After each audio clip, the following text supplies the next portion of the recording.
Fisiología y estructura de la membrana celular.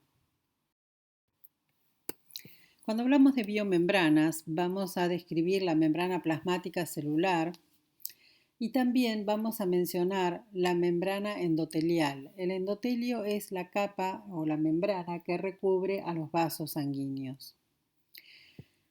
Esta membrana plasmática celular que recubre a todas las células del cuerpo divide a dos compartimentos. Por un lado tenemos que hay un compartimento intracelular o líquido intracelular donde dentro de la célula yo voy a tener 2/3 de todo el líquido corporal. Y lo separa del compartimento extracelular o líquido extracelular que va a contener 1/3 del líquido corporal. Pero este compartimento extracelular se va a dividir en dos.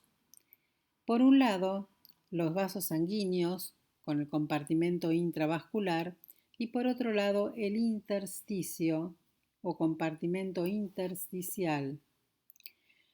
Las células que forman los tejidos y los órganos quedan separadas por la membrana plasmática del intersticio. Y dentro de ese intersticio yo voy a tener vasos sanguíneos con un compartimento intravascular separado del intersticio por la membrana endotelial. En el líquido extracelular, es decir, todo lo que tengo por fuera de la célula, también vamos a tener oxígeno, glucosa, aminoácidos, lípidos, todo eso, más todos los iones que tengan el líquido extracelular, lo vamos a llamar medio interno. Este medio interno y la regulación del medio interno la vamos a ver cuando veamos la fisiología renal. Es importante en el cuerpo la distribución hidroelectrolítica, es decir, la distribución del agua y de los iones. Los valores normales de esta distribución, tanto del agua como de los iones, a uno y otro lado de la membrana, tienen mucha importancia desde el punto de vista médico. Por lo tanto, hay que mantener un equilibrio dinámico estable de todos estos componentes. En este esquema, es un esquema por supuesto, vemos en amarillo el compartimento del líquido intracelular, el LIC, que está separado por la membrana celular, como lo señala la flecha azul, del compartimento extracelular. El compartimento extracelular dijimos que tenía dos componentes, el líquido intersticial y el compartimento intravascular representado por el interior de los vasos sanguíneos. A su vez, el líquido intersticial y el intravascular están separados por el endotelio, marcado con la flecha roja, de cada vaso sanguíneo.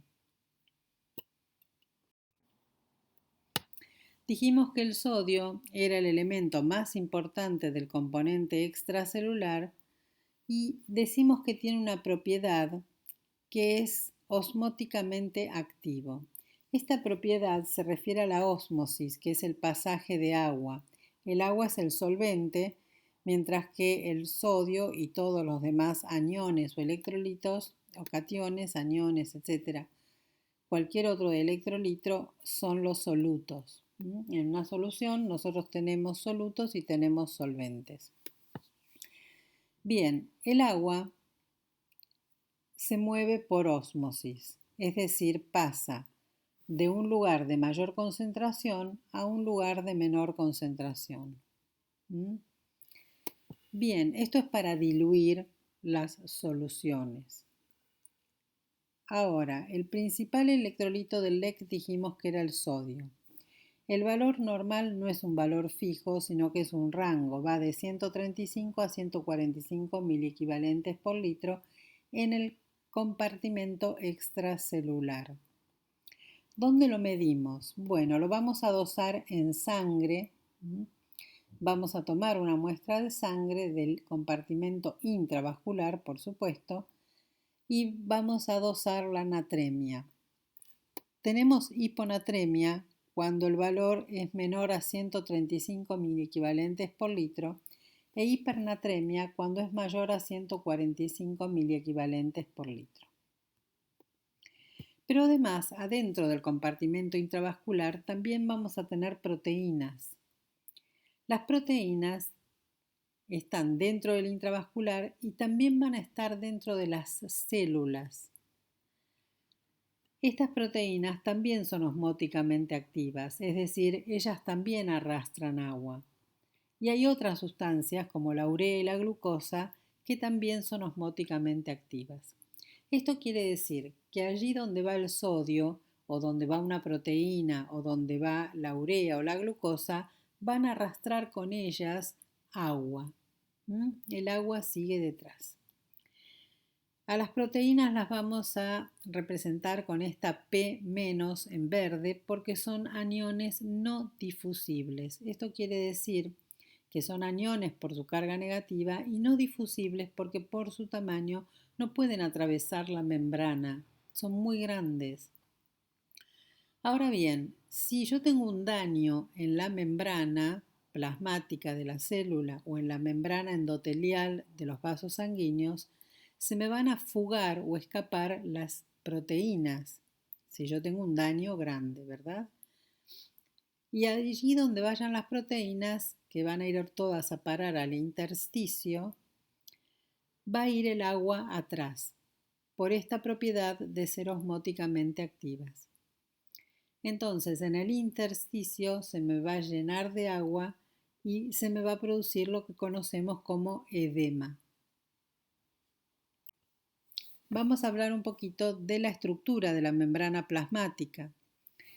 Sabemos que es una doble capa lipídica con proteínas y que tiene un concepto o una propiedad que es la de mosaico fluido. Mosaico por la variedad de elementos que la conforman y fluido porque no es rígida, es flexible, es elástica, se puede deformar y volver a su forma o estructura original y además tiene algunos componentes que son móviles, que se van moviendo dentro de la estructura.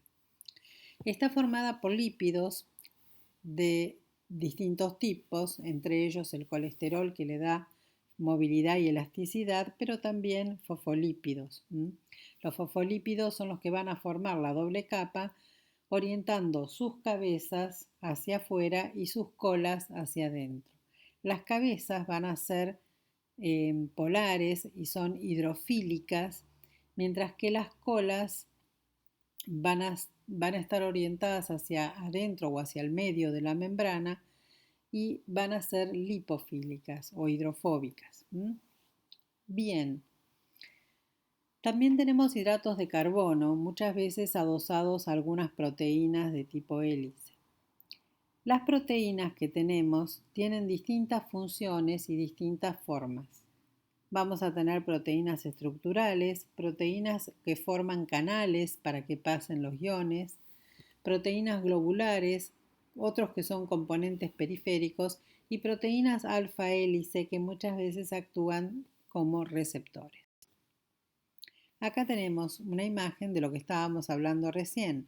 Ustedes ven la doble capa lipídica donde las cabezas polares en celeste y en blanco aquí abajo son las que forman la parte hidrofílica, mientras que el centro, donde están las colas de los ácidos grasos o de los fosfolípidos, eso es hidrofóbico o lipofílico. En amarillito vemos las partículas de colesterol, que son las que les dan flexibilidad a la membrana y movilidad. Vemos un alfa hélice, un tipo de proteína especial, ¿sí?, que atraviesa la membrana, que es una proteína alfa hélice, que puede tener cadenas de oligosacárido adosadas. También vemos proteínas globulares, algunas actuaban como canales y otras son estructurales. Aquí tenemos otra imagen de la membrana separando el interior, la doble capa lipídica. Estos son los fosfolípidos. El interior de la membrana es hidrofóbico, ¿sí?, es donde están las colas de los ácidos grasos. Y las cabezas polares que se ubican hacia el exterior son las hidrofílicas. Tenemos también algunas proteínas que aquí están cortadas, como esta que está aquí de color lila o rosado o violeta, que son canales iónicos. Aquí las vemos mejor. Y estos amarillitos que vemos insertados entre los ácidos grasos son las moléculas de colesterol que le dan la flexibilidad.